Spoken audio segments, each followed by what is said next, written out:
Hello, Delek.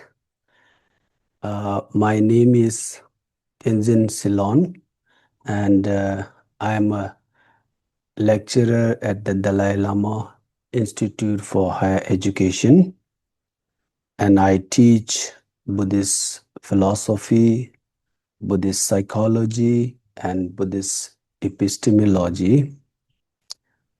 Uh, in my last video, I discussed about the sources of Buddhist psychology. And today I'm going to discuss about the uh, notions of mind. So when we talk about the mind, Western psychology, Western philosophy, they feel that mind is uh, a single entity, and mind is also continuous. Uh, from the Buddhist perspective, we uh, feel that mind is episodics. So if I give you an example, uh, if we look at the movie, so movie it looks like a single entity or continuous. But if you look very carefully, then you can find out that movie is uh, many separates of frames. When those when we edit the movie, we combine all these frames together, then it looks like a single entity or continuous.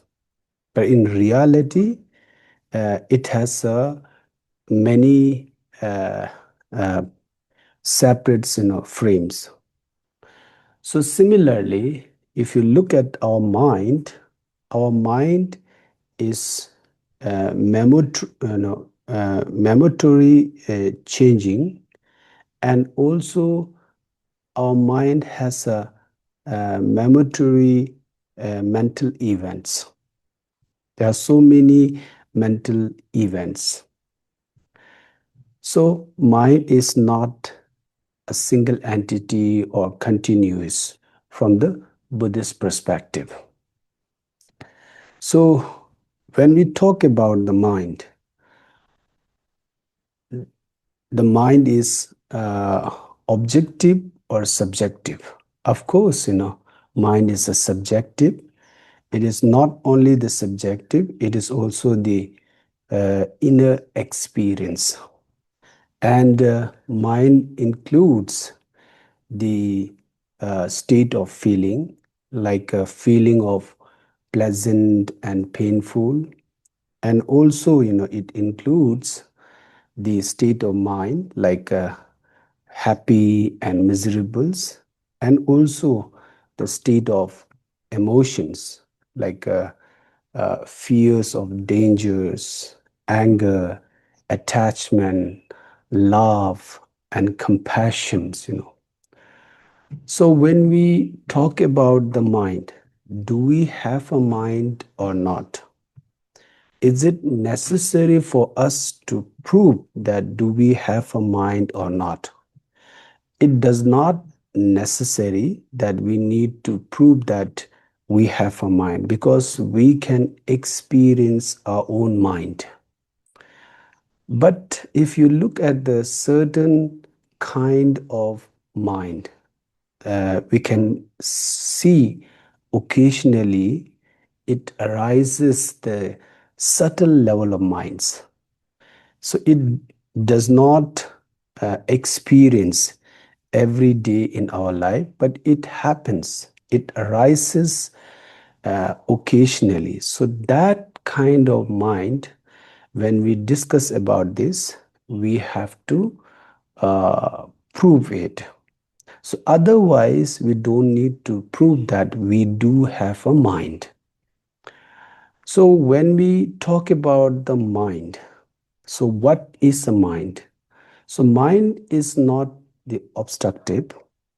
So it means that in mind does not occupy any space, and also the mind does not block the any materials objects.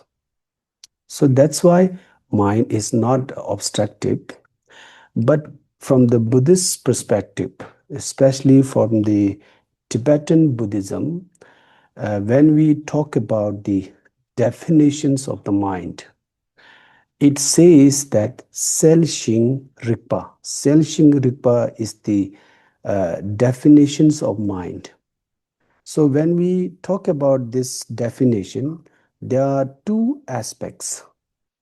It shows the two qualities. The first one is the selva.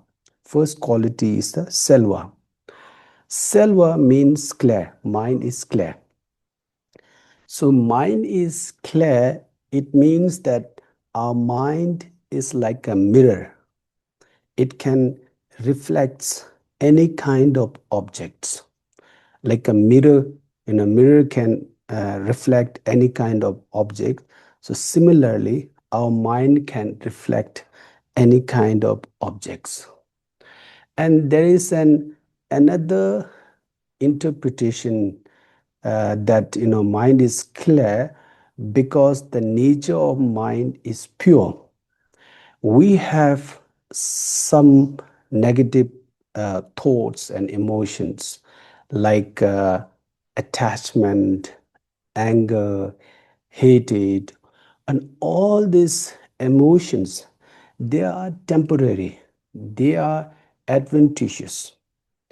Means that they arise due to many factors and we can remove them. So therefore, the nature of our mind is pure, it is clear. Then when it comes to the another aspects of this definition, another qualities is a rigpa. The first one, selva, clear. Clear, it shows the nature of mind. The second one, rigpa, it shows the function of mind. So it means, rigpa means mind is aware. It means that mind is capable of knowing the objects. So mind has a capacity to contact with the objects. So if you look from the Buddhist psychology and our mind, when we talk about the mind, mind has a different synonymous.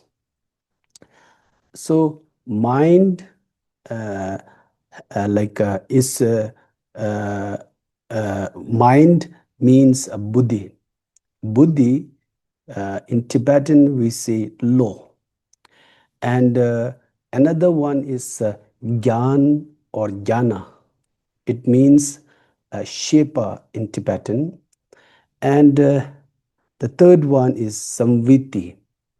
It means rigpas. So these are the synonymous of mind. So bodhi or law means cognitions in English, and gyan and jnana, it translates consciousness in English, and samviti, it translates awareness in English.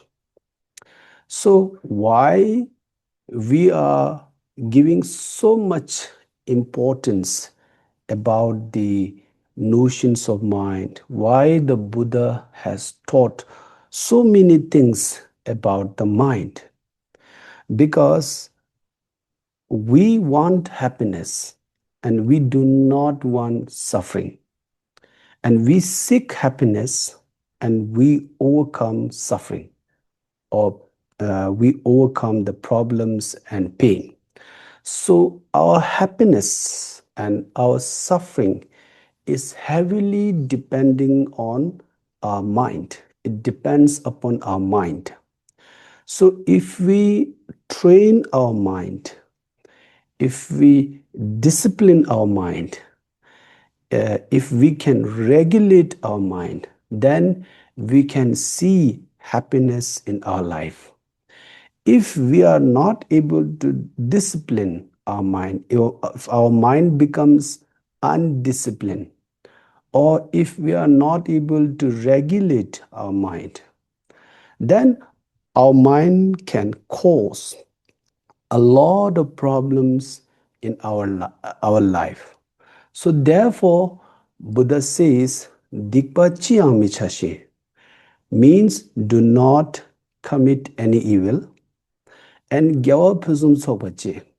It means practice supreme virtues. Rangi simne yongsu do. Thoroughly tame your own mind. Dine sange tembayis. So this is the teaching of Buddha. This is what Buddha has said himself. So therefore, this verse, it talks, it shows, and it expresses about the training of mind. Thank you.